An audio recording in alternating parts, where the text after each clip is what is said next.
마가복음 1장 35절. 우리 간단한 거니까 같이 한번 읽도록 하겠습니다. 1장 35절 다 찾으셨으면 같이 한번 읽겠습니다. 시작.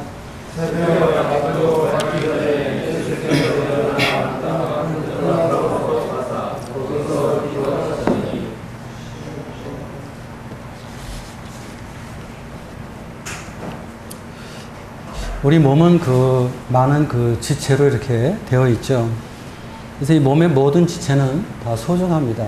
다 귀한데, 그런데 지체 가운데서 가장 귀한 지체가 무엇이냐 이렇게 물을 때 여러분들 뭐라고 얘기할 수 있겠습니까?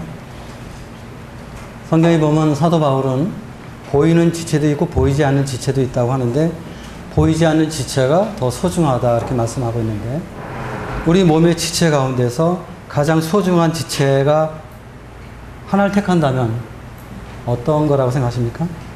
내장기관. 네? 내장기관. 내장기관. 네. 뭐 그런. 이런 거 얘기했습니다. 네네, 그렇죠. 손, 다리. 예.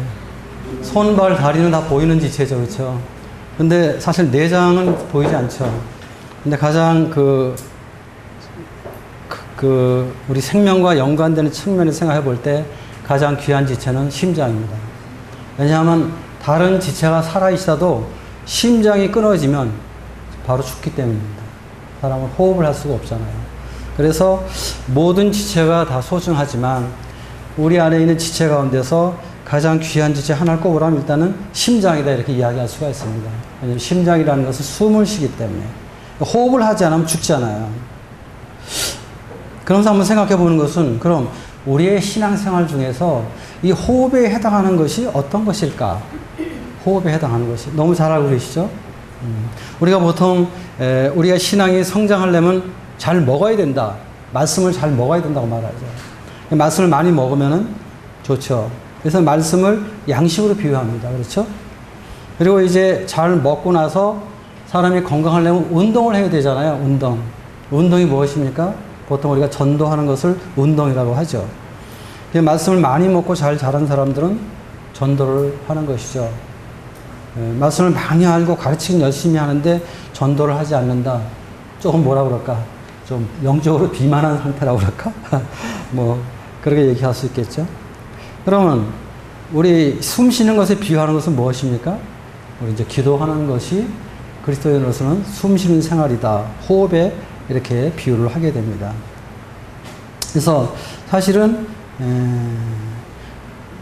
우리가 신앙생활 가운데서 이 숨 쉬는 생활, 호흡하는 생활은 기도 생활이다 이렇게 이야기를 하고 있습니다. 근데 이런 걸 잘 알면서도 불구하고 우리가 주님을 섬기면서 가장 순종하기 힘든 것이 바로 기도하는 것입니다. 기도하는 생활. 저 자신도 보면은 제가 이 많은 시간 속에서 볼 때 기도하는 시간이 가장 작아요.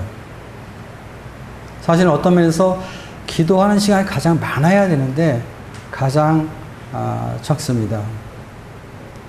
우리가 이 자녀들을 양육할 때 가장 중요한 것은 가정에서 부모들이 어떻게 하느냐 하는 것입니다.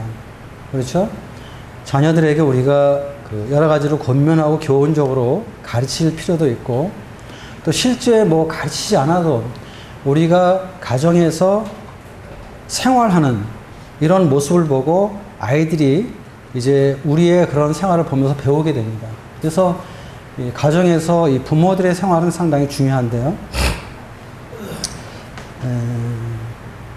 그런 것처럼 우리 그리스도인들이 잘하는 것은요, 우리 그리스도인들이 배우는 것은 주님입니다.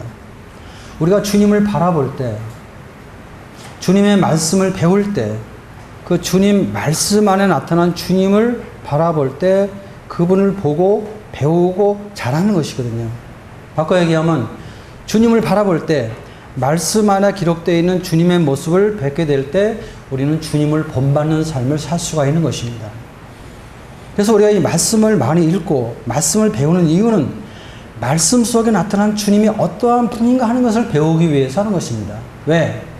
우리가 믿는 주님, 우리가 주님이라 고백하는 하나님, 예수님, 이 성령님이 어떠한 분인가 하는 것을 잘 알게 될 때 우리는 아는 것만큼, 배우는 것만큼 그분을 닮아갈 수 있기 때문입니다.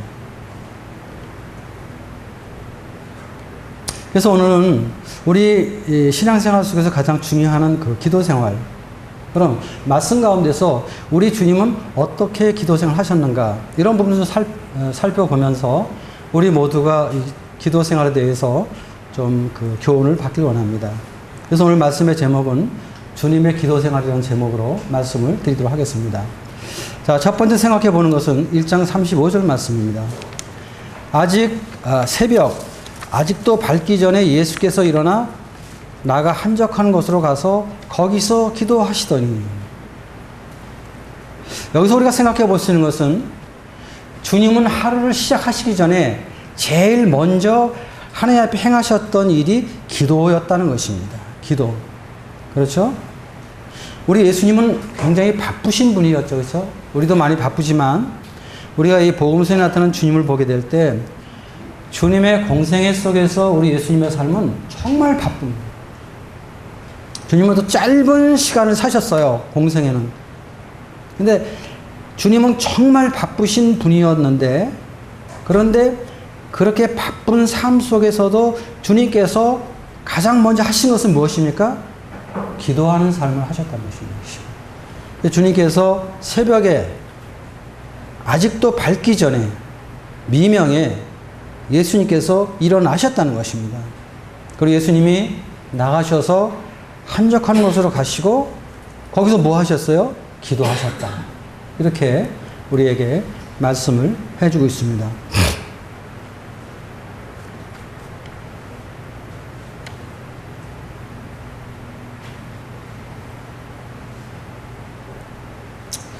주님이 새벽에 일어나셨다. 또 다른 성경에 보면 습관적으로 이런 말씀이 있어요. 주님 습관적으로 기도하셨어요. 우리가 이 좋은 습관을 갖는 게 참 필요하죠. 새벽에 일어나서 기도하는 것은 아주 좋은 습관입니다.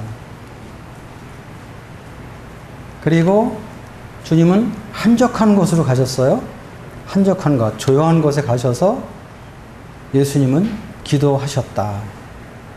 참 이 말씀 깊이 묵상할 때 우리가 주님을 섬기는 삶 속에서 하루의 시작을 어떻게 시작할 것인가 하는 것에 대해서 우리가 어떤 주님의 본을 통해서 교훈을 받는 것입니다. 예수님은 많은 일을 하셔야 되는 분이에요. 예수님이 하늘을 위해서 하실 사역은 아주 많으셨어요. 그러나 주님은 그러한 일을 하시기 전에, 어떤 사역을 하시기 전에 가장 먼저 하신 것은 기도였다는 것입니다. 예수님은 일을 먼저 하신 게 아니에요. 어떤 사역을 먼저 하신 것이 아니에요. 그런 일을 하기에 앞서서 가장 먼저 주님이 하신 일은 기도예요. 우리는 어떻게 생활하시나요? 우리 성도님들은 어떻게 생활하시나요? 아마 우리는 저를 포함해서 대부분 일부터 할 거예요. 그렇죠? 우리 일부터 먼저 할 때가 많아요. 바쁘다 보니까 또 우리가 늦잠도 자고 또 늦게 일어나기도 하고, 그러다 보니까 어떻게 바쁘고 시간이 없으면 제일 먼저 생략되는 것이 무엇입니까? 기도입니다. 기도. 저도 어떤 때 아침에 새벽에 일찍 나갈 때도 있고요. 좀 아침에 일찍 나갈 때가 있습니다. 그럴 때 제가 늦게 일어날 때는 기도 생략, 큐티 생략, 그러고 나갑니다. 그리고 지하철에서 이제 성경을 본다든지 이렇게 하는데,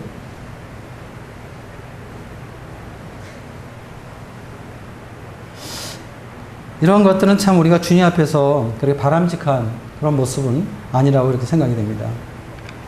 우리가 종종 주님을 섬기면서 이 상태가 안 좋다는 말을 많이 합니다. 물론 저도 그런 말을 해요. 제가 상태가 안 좋을 때가 있어요. 저라고 항상 상태가 좋은 게 아닙니다. 여러분들하고 똑같아요. 상태가 안 좋으면 어떻게 돼요? 시험에 많이 듭니다. 상태가 안 좋을 때는. 그리고 상태가 안 좋고 시험에 들면 어떻게 돼요? 이 작은 일에 마음에 상처를 입어요. 작은 일에. 마음에 상처를 입고 또 작은 일에 어려워하고, 그리고 어떤 환경이나 어떤 사람 때문에 막 힘들어하는 이런 모습을 이렇게 보게 돼요. 근데 여러 가지 원인이 있습니다만은 우리가 그런 것에서 극복하지 못하는 것은 제가 생각할 때 우리가 기도하지 않기 때문이라고 생각합니다. 이런 것들을 우리가 어떤 인간적인 측면에서 접근하고 또 어떤 상대적인 측면에서 원칙적으로 접근하기 때문에 우리는 어떤 옳고 그름으로 나가게 되고 내가 마치 더 잘하고 상대가 더 잘못한 것처럼 이렇게 우리가 생각할 때가 종종 있는데, 근데 그렇게 할 때 우리 상태가 회복이 안 돼요. 더 어려워요. 근데 사실 그럴 때 우리가 중요한 것은 기도하는 것입니다. 상대를 위해서 기도할 필요도 있고 시험에 들어있는 나 자신을 위해서도 기도할 필요가 있는데, 근데 문제는 또 기도가 필요할 때 우리가 또 기도를 잘 하지 않는 거예요. 상태가 좋을 때 기도 좀 많이 하는데 상태가 나쁘면 기도를 더 안 해요. 제 경험을 볼 때. 상태가 나쁘면 더 기도해야 됩니다, 정말. 상태가 나쁘면요. 그래서 상태가 나쁘면은 기도도 안 하려고 그러고, 말씀도 안 읽으려고 그러고, 교회도 안 나오려고 그러고.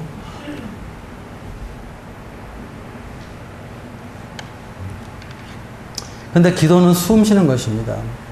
우리가 기도하지 않으면 영적으로 죽는 것이에요. 그래서 우리가 가장 중요한 일은 무엇입니까? 기도하는 것입니다. 근데 잘 안 돼요, 이것이. 사실상 우리 성도님들도 지금은 기도를 많이 안 하시는 것 같아요. 특히 기도는 자매님들의 사역 중에 가장 중요한 사역이거든요. 형제들은 말씀도 전해야 되고 전도도 해야 되고 많은 활동적인 사역을 하기 때문에 사실은 자매님들보다 기도하는 시간을 확보하기가 쉽지 않습니다.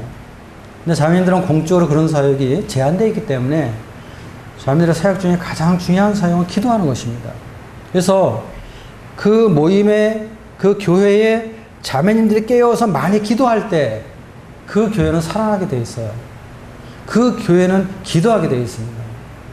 근데 자매님들이 너무 세상에 바쁘고 또 돈 버는 일에 바쁘고 또 여러 가지 육신적인 일에 바쁘게 될 때는 어떻게 돼요? 기도하지 않는 것입니다. 우리는 일을 하기에 앞서서 기도하는. 그래서 우리가 아침에 가장 먼저 일어날 때 우리 가장 먼저는 뭡니까? 기도입니다. 물론 우리가 잠깐 기도하고 시작하고 또 저녁에 잠깐 기도하는데 사실 우리가 가능하면 아침에 많은 기도하는 시간을 가져야 됩니다.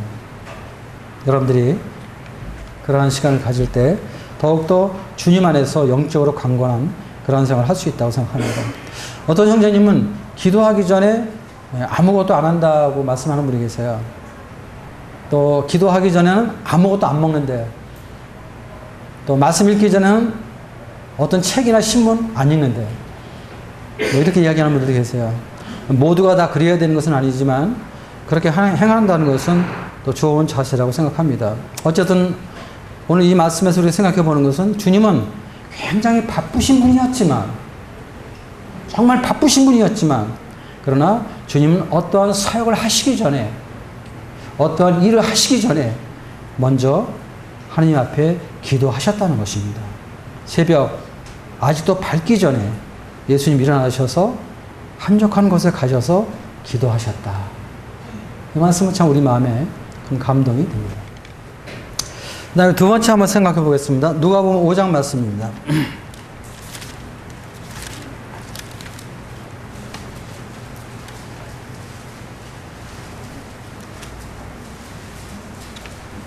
15절, 16절 말씀입니다.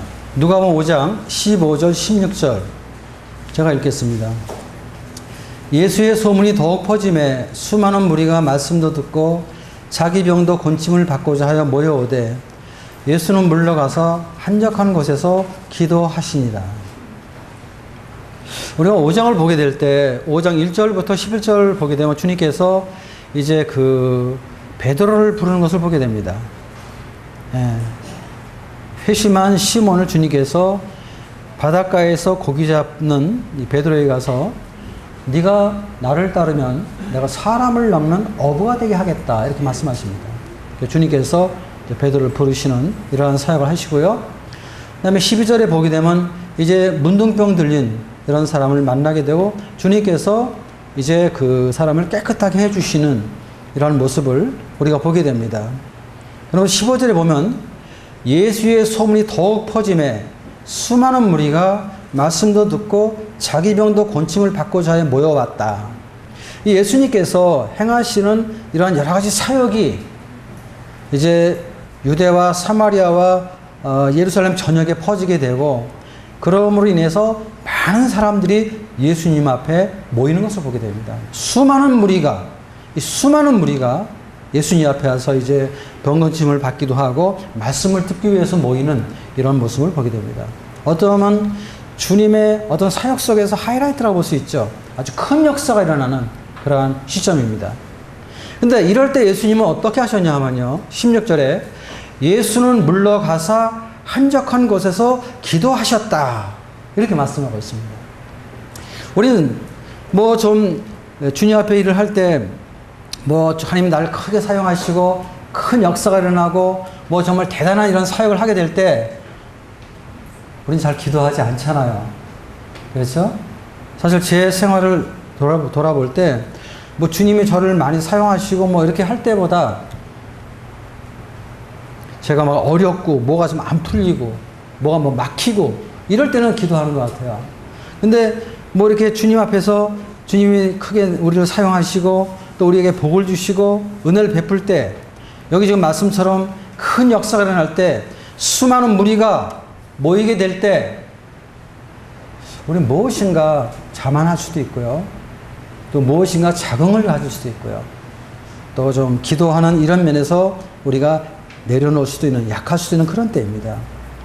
근데 예수님은요, 그분은 성자 하나님이기도 하십니다. 근데 그분께서 성자로서 성부 앞에 기도하셨다는 것입니다. 그분은 그러한 모든 어떤 역사가 일어나고 사람들이 인정을 받고 많은 그런 영광이 있을 때 주님이 그것을 누리고 취하시기보다 주님은 조용히 물러가셔서 그런 모든 영광을 하나님 앞에 돌리고 그리고 한적한 곳에서 하나님 앞에 기도하셨다는 것입니다. 참 이런 모습은 큰 감동이 됩니다. 저는 아마 예수님처럼 이런 큰 역사가 일어나면 아마 기도하기보다는 어떤 그러한 역사 속에 나타난 어떤 그 열매, 무슨 어떤 나의 사역의 어떠한 무슨 그런 것들을 제가 아마 누리고 아마 그랬을 것 같아요. 주님 그렇게 하시지 않았다는 것입니다. 우린 주님을 섬기면서 어떤 소위 우리가 성공할 때 또 명성이 있을 때 사람들한테 인정을 받게 될 때 또 자랑하고 싶죠. 또 어떤 영광을 누리려고 하죠. 그런 것들이 우리 마음 가운데 있습니다. 그런데 예수님은 그럴 때 물러가서 기도하셨다는 것입니다. 한적한 곳에서 기도하셨다는 것입니다. 하나님을 더욱더 의지하고 그리고 모든 영광을 우리 하나님 앞에 돌렸다는 것입니다. 얼마나 훌륭한 종의 자세입니까? 근데 많은 사람들을 사실 보면요. 잘 나갈 때 넘어지거든요. 잘 나갈 때 넘어져요. 또 하나님이 사용하실 때, 하나님이 복 주실 때, 사실 우리는 조심할 필요가 있습니다. 또 겸손할 필요가 있죠. 우리 성경에 보게 되면은, 창세기 9장에 보면 노아 같은 경우, 노아는 그 120년 동안 배를 만들고, 방주를 만들고, 그 다음에 하나님께서 약속하신 대로 정말 이 물의 심판 가운데서 구원받은 사람입니다. 놀라운 사역을 한 것이죠. 노아의 가족들만이 구원을 받았어요.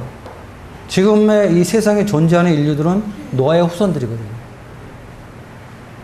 근데 그가 농업을 하고 나서 이제 번창하고 또 포도주를 만들고 그랬을 때 어떻게 했어요? 그가 이제 술에 취해서 벌거벗고 누워있는 이런 모습이 나오게 되죠. 또 다윗 왕 같은 경우도 사무엘하 11장에 보게 되면은 하나님께서 그를 복을 주셔서 주위에는 많은 나라를 정복하고 또 경제적으로도 엄청난 부를 허락해 주셨죠. 정말 다윗 왕의 명성이 퍼져나갔을 때 그때 다윗 왕은 밧세바와 가늠했습니다. 그럼 엄청난 일이 벌어지게 되죠. 열왕기상 17장 보게 되면 엘리야가 이세벨의 선지자, 이 바알 선지자 450명과 제단에서 영적 싸움을 하게 되고 승리하게 되죠. 근데 이세벨이 죽이겠다 했더니 광야로 도망가는 이런 것들 보게 되잖아요. 우리가 성공할 때 쉽게 넘어질 수가 있습니다. 마치 그 성공이 내 능력처럼 내가 훌륭히 된 것처럼 생각하게 될 때 우린 다 교만해지고 넘어질 수밖에 없거든요. 근데 주님은 하느님 앞에서 형통했을 때 하느님 앞에 더욱더 엎드렸다는 것입니다. 그리고 주님은 그분 앞에 더욱더 기도하셨다는 것입니다. 참 이런 것은 좀 저에게 마음에 감동이 됩니다.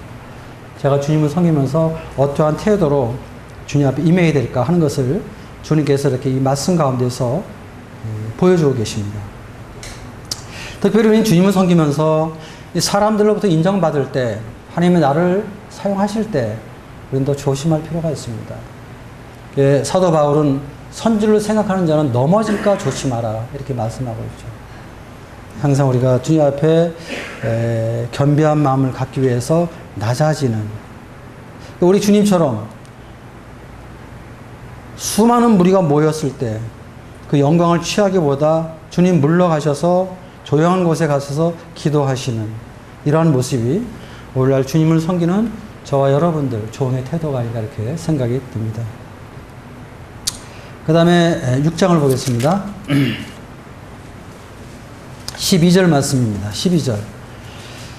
이때 예수께서 기도하시러 산으로 가사 밤이 새도록 하나님께 기도하시고, 자, 주님은 새벽 기도도 하셨고요. 주님은 이거는 요즘 말로 얘기하면 철야 기도입니다. 철야 기도. 그렇죠? 예. 산에 가셔서 밤새도록 하나님 앞에 기도했다. 철야 기도가 뭡니까? 밤새도록 기도하는 거예요. 저도 과거에 이렇게 장로교 다닐 때 제가 철야 기도 여러 번 한 일이 있습니다. 그 당시는 그 통행금지가 있어서 제가 집이 멀어서 새벽 기도 갈 수가 없었어요. 보통 9시쯤 집에 가면 교회 한 10시 들어갑니다. 그럼 10시부터 기도하기 시작하는 거예요. 그럼 뭐 기도하다가 자다가 하다 보면 이제 새벽이 되거든요. 소위 철야 기도를 하는 건데, 우리 예수님께서 지금 철야 기도를 하셨어요. 그렇죠?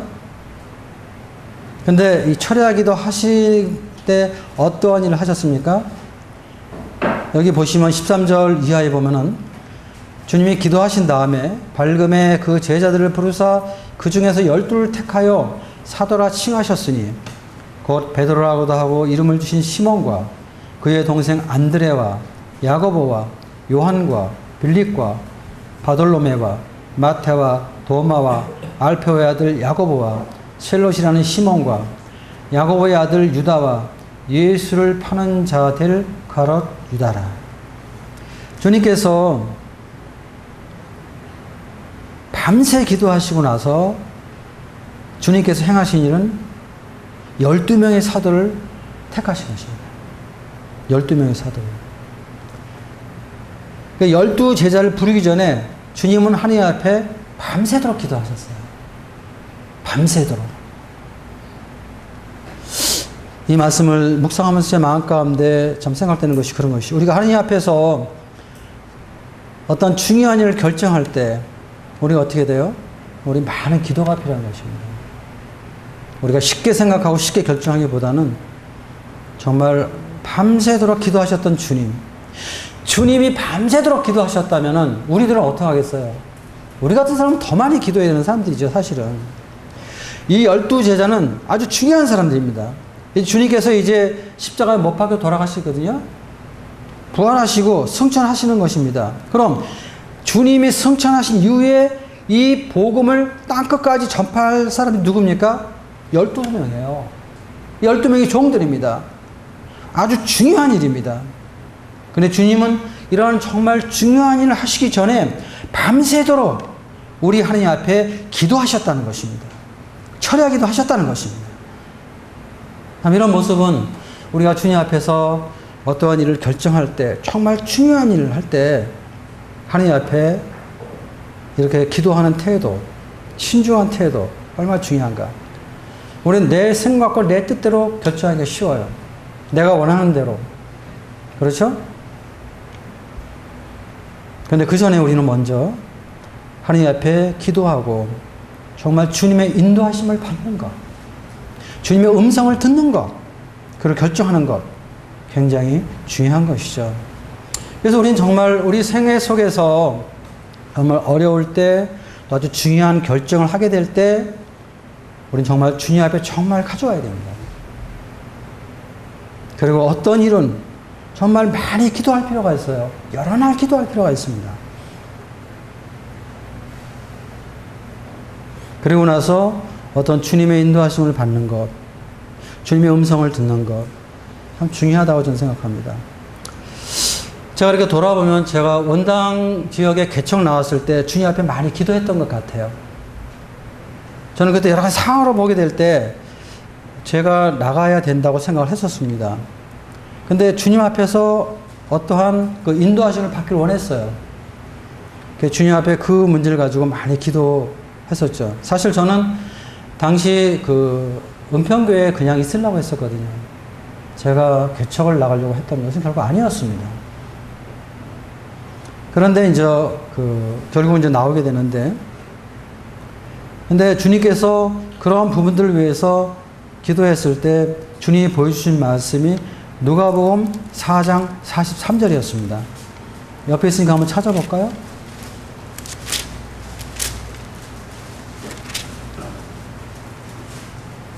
(42절부터) 보겠습니다. 날이 밝음에 예수께서 나오사 한적한 곳에 가시니 무리가 찾다가 만나서 자기들에게서 떠나시지 못하게 만류하려 하매 예수께서 이르시되 내가 다른 동네들에서도 하나님의 나라의 복음을 전하여 하리니 나는 이 일을 위해 보내심을 받았노라 하시고, 내가 다른 동네들에서도 하나님 나라의 복음을 전하여 하리니, 이 말씀이 제 마음 가운데 역사하셨어요. 주님께서 제가 떠나기를 원하시는구나, 다른 동네로 가서 하나님의 복음을 증거하기를 원하시는구나 하는 것을 제가 확증하셨어요. 그래서 이제 개척을 이렇게 결정을 했었죠. 그 다음에 저는 서울 지역에 개척하려고 했었어요. 서울 지역에. 제가 생각했던 것은 용산 아니면 신천 두 군데 생각했었습니다. 신천 쪽에 이제 대학교가 많아서 신천에 모임이 없거든요. 용산도 모임이 없습니다. 그래서 신천 쪽을 좀 많이 생각하고 좀 기도하고 있었는데, 제가 이미 마음에 결정했던 거예요, 사실은. 근데 이제 그것도 좀 주님 앞에 좀 기도할 필요가 있어서, 가지고 나갔을 때, 주님이 저한테 보여준 것은 로마서 15장 19절, 20절에 있는 말씀이었습니다. 거기 보게 되면 이제 사도 바울이 그런 고백을 하죠. 내가 예루살렘부터 일루리곤까지 그리스도의 복음을 편만하게 전하였다. 이런 고백을 하면서 내가 그리스도의 이름을 부르는 곳에서는 복음을 전하지 않기로 힘썼나니 이는 남의 터 위에 건축하지 아니하려 함이라. 이미 주님의 교회가 있고 주님을 부르는 곳에서는 복음을 전하지 않기를 힘썼다는 것입니다. 왜? 다른 사람의 터 위에 건축하지 아니하려고 했다. 결국 서울에는 그때 많은 교회가 있었거든요. 한 30여 개의 교회가 있었습니다. 원당에는 교회가 없었습니다. 결국 원당으로 나오게 됐죠. 우리가 이 주님 앞에 기도하게 될 때 주님은 그러한 것에 대해서 분명히 우리에게 말씀해 주신 분이십니다. 우리 마음 가운데. 그래서 우리 주님 앞에서 참 어떠한 중요한 일을 결정할 때 이렇게 기도하는 이런 태도가 얼마나 중요한가 이렇게 생각을 해봅니다. 또 우리가 생각해 보는 것은 누가복음 22장입니다.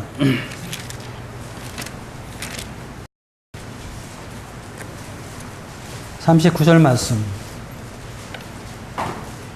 39절부터 44절까지 읽겠습니다. 22장 39절입니다. 예수께서 나가사 습관을 따라 감람산에 가시매 제자들도 따라갔더니 그것에 이르러 그들에게 이르시되 유혹에 빠지지 않게 기도하라 하시고 그들을 떠나 돌 던질 만큼 가서 무릎을 꿇고 기도하여 이르시되 아버지여 만일 아버지의 뜻이거든 이 잔을 내게서 옮기시옵소서. 그러나 내 원대로 마옵시고 아버지의 원대로 되기를 원하나이다 하시니 천사가 하늘로부터 예수께 나타나 힘을 더하더라. 예수께서 힘쓰고 애써 더욱 간절히 기도하시니 땀이 땅에 떨어지는 핏방울같이 되더라. 우리가 잘 아는 말씀이죠. 겟세마네 산에서 주님 기도하셨는데 이때는요, 이분이 얼마만큼 간절히 힘써서 기도하셨냐 하면요, 땀이 땅에 떨어지는 핏방울 같이 되었다. 힘쓰고 애써 더욱 간절히 기도하셨다. 성경은 이렇게 말하고 있습니다. 그럼 이렇게 기도해 볼 수는 있으신가요?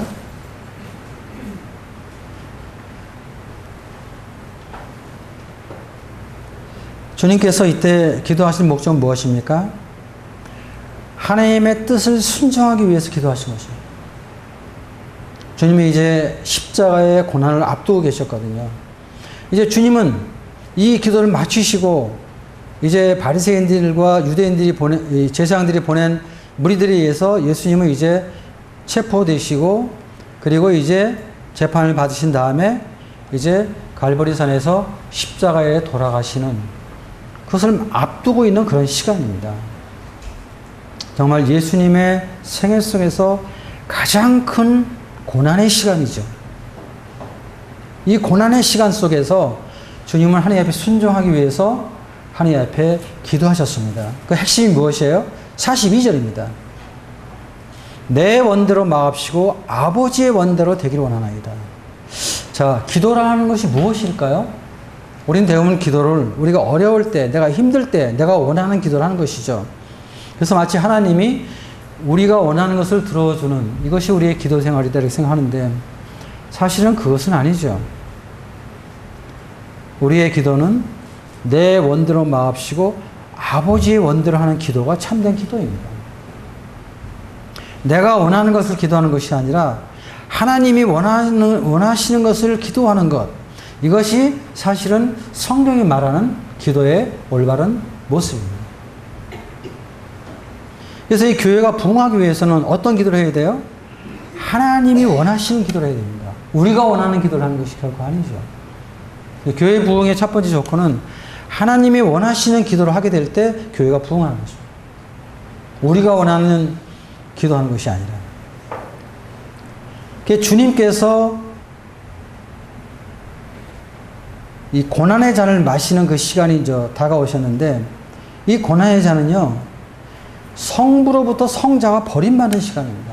예수님이 십자가에서 돌아가실 때 그분의 고난은 물론 못에 박히고 찔리는 이런 엄청난 그것도 고난이지만 그러나 주님이 가장 힘들어했던 고난은 성부로부터 성자가 버림받는 고난이었습니다. 물론 잠깐의 시간이었지만 이것은 성자 예수님께서 상상도 할 수 없는 고통입니다. 이거는 우리가 이해할 수 있는 고통이 아니에요. 근데 주님 그 고통이 너무 컸기 때문에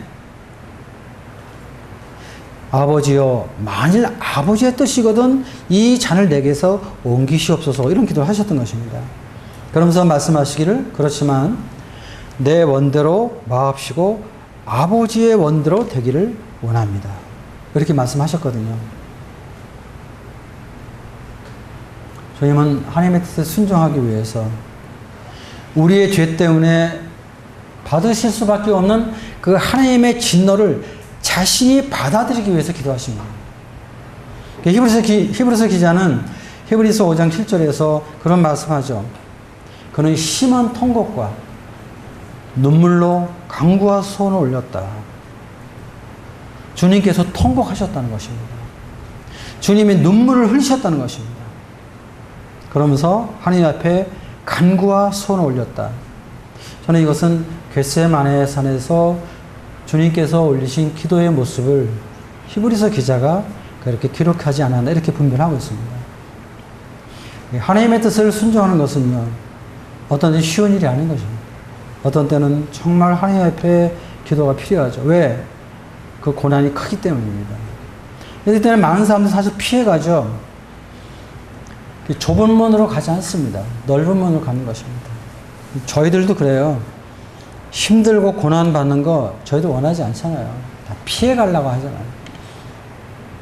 때로는 주님이 우리에게 고난을 허락하실 때가 있습니다. 우리는 고난을 싫어하지만, 우린 피하려고 하지만 어떤 때 하나님은 그 고난이 필요하다고 생각할 때도 있으신 것입니다. 우리 인생 주님을 섬기면서 우리 육체가 있기 때문에 어떤 육체의 정욕적인 이러한 시험이 참 많아요. 하나님 앞에 순종하기 위해서 주님이 행하셨던 것처럼 내 원대로 마옵시고 아버지의 원대로 하게 되기를 원합니다 하는 이런 기도가 참 우리 삶 속에는 항상 필요한 것입니다. 사실은 우리가 기도 없이는요, 우리가 온전한 신앙생활 하기가 어려운 것입니다.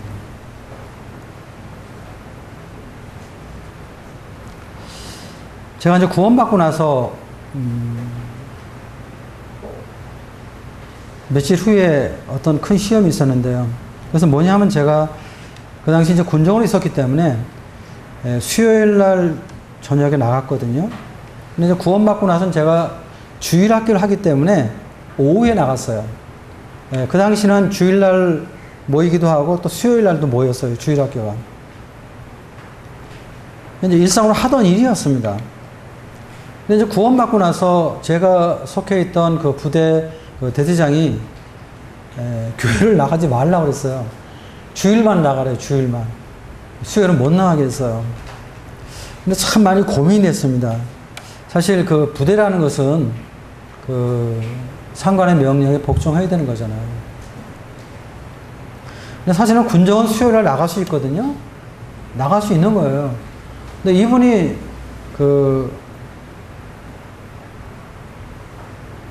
어쨌든 저에게 좀 핍박을 하신 거예요. 저는 그때 한 달 정도 남았나요, 제대가? 그런 때였습니다. 많이 갈등했어요. 근데 가고는 싶은데, 대장이 이렇게 명령을 하니까. 그래서 그냥 갔어요. 근데 이상하게 수요일 날 오후에 나가면은 그 대장님하고 이렇게 길에서 만나는 거예요. 1호차가 딱 부대에 들어오는 거예요. 교회 가면 전화가 와요. 빨리 들어오라고. 그래서 몇 번 이렇게 주의를 받았는데, 근데 이제 어느 날, 그날도 이제 또 가게 됐어요. 근데 이제 주님 앞에 그 문제를 이제 기도하게 됐을 때 주님이 어떤 말씀을 그때 보여줬냐면, 갈라디아서 1장 10절 말씀이었어요. 어떤 거냐면, 네가 사람들에게 종이 될 것이냐, 하나님의 종이 될 것이냐. 네가 사람을 기쁘게 하는 거라면 그리스도의 종이 아니지라 하는 이 말씀에서 제가 확신을 얻고 그러고 나갔었어요. 나가는데 대장한테 또 딱 걸렸어요. 길에서 딱 만나가지고. 대장이 얼마나 화가 났는지 차를 교회로 보냈어요. 자기 차를, 1호차를. 그래서 대장실에 이렇게 불려간 일이 있는데, 그분이 성격이 아주 급한 분인데, 두말할 거 없어요. 바로 영창 보내요. 그래서 제가 얼마나 두렵고 떨었겠어요. 얼마 남지 않았는데. 근데 영창을 못 보냈어요, 그분이. 소리는 질렀는데. 그러면서 제가 마음 가운데 이제 어떤 마음이 들었냐면, 더 담담이 생겼어요. 근데 그러고 나서 보름 후에 어떤 일이 벌어졌냐면은, 그분이 부연대장으로 좌천이 됐어요. 나중에 알아보니까, 대대 쌀을 팔아먹어가지고, 그게 보안대에 적발이 된 거예요. 그런데 보안대 요원이 저희 의무실에 좀 있었거든요. 근데 이제 이 사람이 어떻게 얘기를 하냐면, 의무대 박병장이 얘기를 했는데, 대장이 쌀 팔아먹으러 봤다 저를 꾸려드린 거예요. 대장이 이제 그걸 듣고 나서 교회를 못 나가게 했던 거예요. 이제 나중에 알아는 스토리예요, 이 스토리들은. 그분이 좌천되고 저는 생활을 할 수가 있었어요. 저는 그때 참 놀랐어요. 야, 하나님이 이렇게 나를 보호하시는구나. 그리고 저는 병이잖아요. 병이라는 게 무슨 대대장한테 무슨 능력이 있어? 아무 능력이 없는 것입니다. 근데 주님이 그 대대장을 좌천시켜서 모든 장애물 제거하는 이런 걸 보고 참 담담을 가졌던 일이 있습니다. 우리가 주님 앞에 순종하는 기도를 하게 될 때, 주님을 의지할 때 우리가 전혀 상상할 수 없는 그런 경험을 우리가 하게 되죠. 그 다음에 한 절 더 보겠습니다. 누가복음 23장입니다.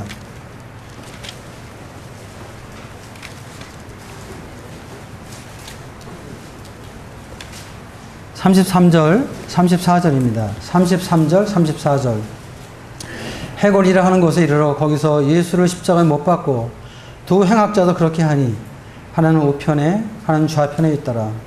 이에 예수께서 이르시되 아버지 저들을 사하여 주옵소서 자기들이 하는 것을 알지 못함이니이다 하시더라. 그들이 그의 옷을 나눠 제비 뽑을세. 우리가 너무 잘 아는 말씀이죠. 주님께서 십자가에 달려 돌아가시 전에 이제 7마디 말씀을 하셨는데 그 중에 가장 감동적인 말씀이 바로 이 말씀입니다. 아버지, 저들을 사하여 주옵소서. 자기들이 하는 것을 알지 못함이니이다. 여기서 기도하는 사람들은 어떤 사람입니까? 35절 보면요. 백성은 서서 구경하는데 관리들은 비웃어 이르되 저가 남을 구원하였으니 만일 하나님이 택하신 자 그리스도이면 자신도 구원할지어다 하고 군인들도 희롱하면서 나와 신포도주를 주며 이르되 내가 만일 유대인의 왕이면 내가 너를 구원하라 하더라. 예수님을 비웃고 희롱하고 또 예수님을 십자가에 못 박은 이런 사람들을 위해서 주님이 기도하시는 제목이잖아요. 주님은 원수들을 위해서 기도하시는 이 죄인들을 용서하는 이러한 기도하는 모습을 우리가 보게 될 때 참 이러한 주님의 이 말씀을 우리 마음 가운데 깊이 묵상할 때 참 우리 마음에 이렇게 마음이 뜨거워지죠. 그렇죠? 주님에 대해서. 결국 주님께서 죄인들을 위해서 이렇게 중보기도를 하셨기 때문에 오늘날 저와 여러분들이 구원을 받을 수가 있었던 것입니다. 그리고 우리들은 다른 사람들을 위해서 예수님처럼 이런 중보적 기도를 할 필요가 있는 것입니다. 누군가 참 나를 위해서 기도했던 이런 성도들이 있었기 때문에 제가 구원을 받고 여러분들이 구원을 받은 것이죠. 예수님 정말 이 십자가에서 얼마나 많은 고통과 고난 가운데 있었습니까? 또 예수님 정죄하고 예수님 저주하고 조롱하고 근데 주님께서 주님을 저주하는 대적자들, 못 박은 자들을 위해서 기도하셨다는 것입니다. 정말 주님은 원수를 사랑하시는 분이세요. 참 이런 주님의 모습을 볼 때 우리는 한없이 부끄럽죠. 우리는 마땅히 사랑할 자도 사랑을 못하잖아요. 어떤 때 우리는 아내도 사랑을 못하잖아요. 아내가 어렵게 할 때 막 미움이 일어나잖아요. 남편이 어렵게 할 때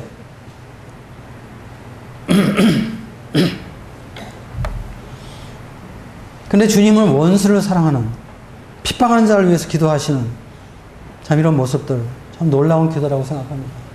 우리가 참 이러한 기도를 할 수 있다면 얼마나 좋겠어요. 사도행 7장에 보게 되면 스데반이 예수님과 동일한 기도하는 모습을 보게 되죠.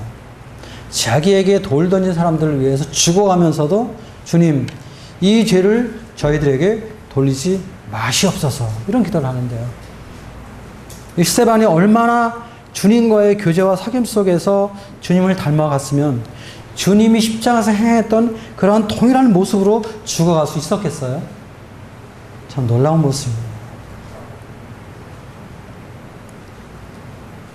우리는 나를 비난하는 사람들, 나를 어렵게 하는 사람들 참 이해하고 용서하는 거 쉽지 않습니다. 그게 우리의 자원으로 우리의 의지로 되어지는 것이 아니에요. 나에게 상처 줄 때 우리도 그렇게 하고 싶죠. 또 미운 마음이 생기잖아요. 원수들을 위해서 기도가 잘 안 돼요, 사실은.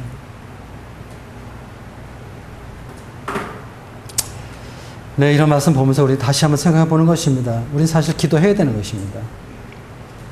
나를 어렵게 한 사람들을 위해서 또 용서할 수 있도록 기도하는 이런 것이 얼마나 필요한가 하는 것을 주님 앞에 이렇게 생각을 해봅니다. 우리가 이 주님을 섬겨오면서 이렇게 보면은 저를 위해서 잘해주는 분들도 있고 또 어렵게 해주는 분들도 있고 저를 너무 사랑해주는 분들도 있고 또 어떤 분들은 저를 너무나 어렵게 하는 분들도 있어요. 저는 어떤 때 참 이해할 수 없는 그런 일도 있었어요. 또 왜 저분이 그렇게 했는지 제가 이해가 안 돼요. 제가 객관적으로 볼 때 그렇게 그분에게 판단받을 만한 그러한 잘못을 한 일이 없거든요.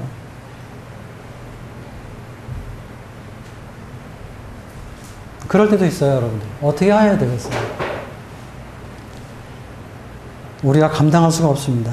주님 앞에 기도하셔야 돼요. 정말 주님 앞에 기도할 필요가 있습니다. 자, 제가 오늘 성경 말씀을 통해서 주님의 이런 모습을 5가지 제가 생각해 봤습니다. 첫 번째, 우리 주님은 하루 시작할 때 제일 먼저 기도하셨다. 새벽에 일어나서 조용한 곳에 가서 기도하셨다. 두 번째, 우리 하나님께서 주님을 크게 높이셨을 때 주님은 하나님 앞에 물러가서 기도하셨다. 또 주님은 12사도를 뽑는 이런 아주 중요한 일을 하시게 될 때도 그분도 역시 성자 하나님이심에도 불구하고 성부 하나님 앞에 밤새도록 기도하셨다. 밤새도록. 또 주님은 겟세마네 동산에서 고난의 잔을 앞두고 하나님께 순종하기 위해서 간절히 기도하셨다. 또 주님 많은 피조물로부터 저주와 판단과 조롱을 받을 때 그 원수들을 위해서 주님은 용서의 기도를 하셨다.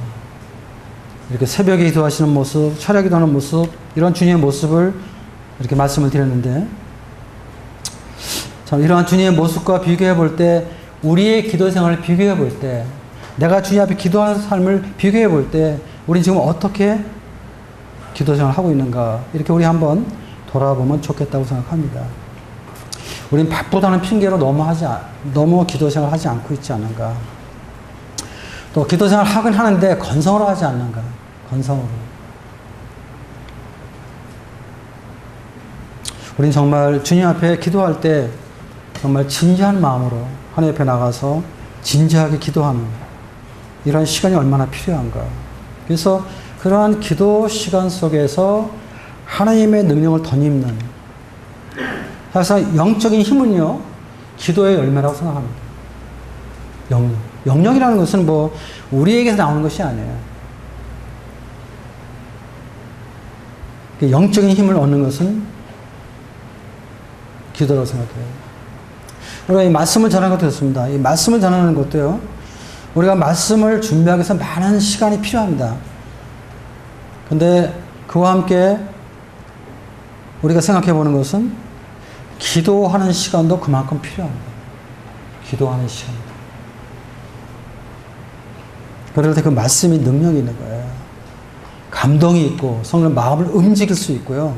그리고 뭔가 어떤 말씀이 성령 마음에 꽂히면요, 행함으로 삶 속에 나타나는 것입니다. 말씀이 이론이 되어서는 안 돼요. 그런데 이론으로 이렇게 받는 것, 지식으로 받는 것은 그렇게 큰 유익이 안 돼요, 사실은. 말씀이 나를 움직여야 되거든요. 그것은 기도가 필요한 것입니다. 우리는 참 기도의 필요성을 안다는 사실로 만족하기보다 정말 주님처럼 기도하는 이러한 삶이 우리 삶 속에 나타나기를 원합니다.